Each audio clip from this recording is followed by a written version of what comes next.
ఏపీలో కూటమి అధికారంలోకి రాబోతుందని పిఠాపురం మాజీ ఎమ్మెల్యే టీడీపీ రాష్ట్ర అధికార ప్రతినిధి ఎస్వీఎస్ఎన్ వర్మ అన్నారు.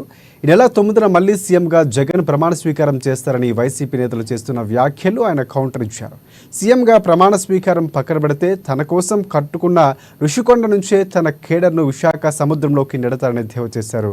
ఇక పిఠాపురం నుంచి పవన్ కళ్యాణ్ భారీ మెజార్టీతో గెలవబోతున్నారని ధీమా వ్యక్తం చేస్తున్న వర్మతో మా కాకినాడ ప్రతినిధి Nandini face to face.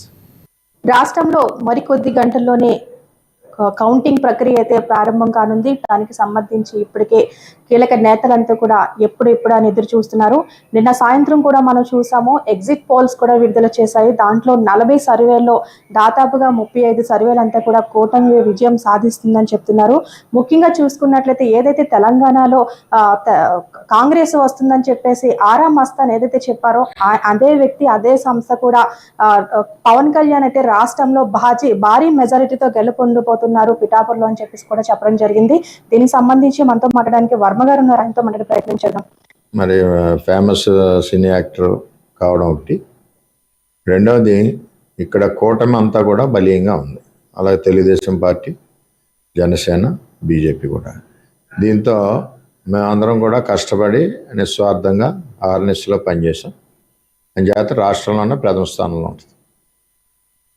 Sir, మనం చూసుకున్నట్టయితే ఇటీవల కాలంలో సోషల్ మీడియాలో ఒక లెటర్ కూడా హల్చల్ చేస్తుంది.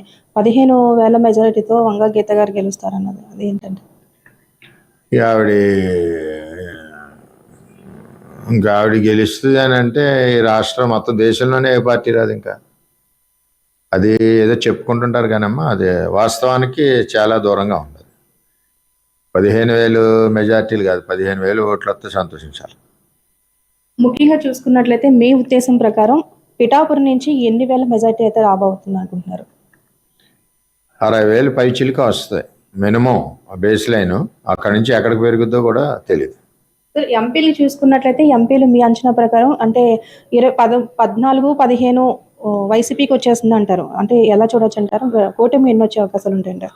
మొత్తం సర్వేలు 40 వచ్చాయమ్మా, నేషనల్ సర్వేస్ అన్ని కలిపి. ఏ నేషనల్ సర్వే కూడా కూటమి ఓడిపోతుందని ఇవ్వలేదు. ఏదో వాళ్ళ పార్టీకి పెయిడ్ ఆర్టిస్టులు ఎవరు ఉన్నారో సర్వేస్ ఏమన్నా అవి ఇచ్చినాయి, 3-4 ఇచ్చినాయి. మెజార్టీ 36%, 35 అంటే దగ్గర 99.5% కూటమిని సపోర్ట్ చేసింది. మెజార్టీ వస్తుంది, అవన్నీ పట్టించుకోవాల్సిన పని. వైజాగ్లో 9వ తారీఖున ప్రమాణ స్వీకారం అని చెప్పేసి జగన్మోహన్ రెడ్డి గారు ముహూర్తం కూడా పెట్టుకుంటున్నారు. వైజాగ్లో ఋషికొండలో వ్యూ పాయింట్ ఉంది అని కట్టిందారు. అక్కడికి సముద్రంలో దూకడానికి కరెక్ట్ పాయింట్. అందరినీ అక్కడికే తీసుకెళ్తున్నాడు. అది అందరినీ దూకి మళ్ళీ ఫ్రెష్ రిక్రూట్మెంట్ నెక్స్ట్ 2029. సార్, ఈ మధ్యన పిఠాపురంలో ఒక స్టిక్కర్ల ట్రెండ్ అయితే నడిచింది. డిప్యూటీ సీఎం వంగ గీత గారని, ఎమ్మెల్యే గారి తాలూకా అని చెప్పేసి జనసేన నాయకులు కానీ. ఏంటి సార్ ట్రెండ్? ఎవరి అభిమానం వాళ్ళది. ట్రెండ్ గురించి మనం మాట్లాడతాం. సార్, మొత్తంగా ఫైనల్గా రేపు జరగబోయే కౌంటింగ్ 4వ తేదీన ఎలా ఉంటుందంటారు పిఠాపురంలో హడావడి? చాలా గట్టిగా ఉంటుంది. ఎంచేదంటే ఓట్లు వేసిన వాళ్ళు, అభిమానులు, కార్యకర్తలు, అన్ని పార్టీలు, జనసేన, తెలుగుదేశం పార్టీ కార్యకర్తలు సంబరాలు చేసుకుంటారు. అంటే రౌండ్కి సంబరాలు ఉంటాయండి. రౌండ్కి ఊపు పెరుగుతుంటుంది కదా.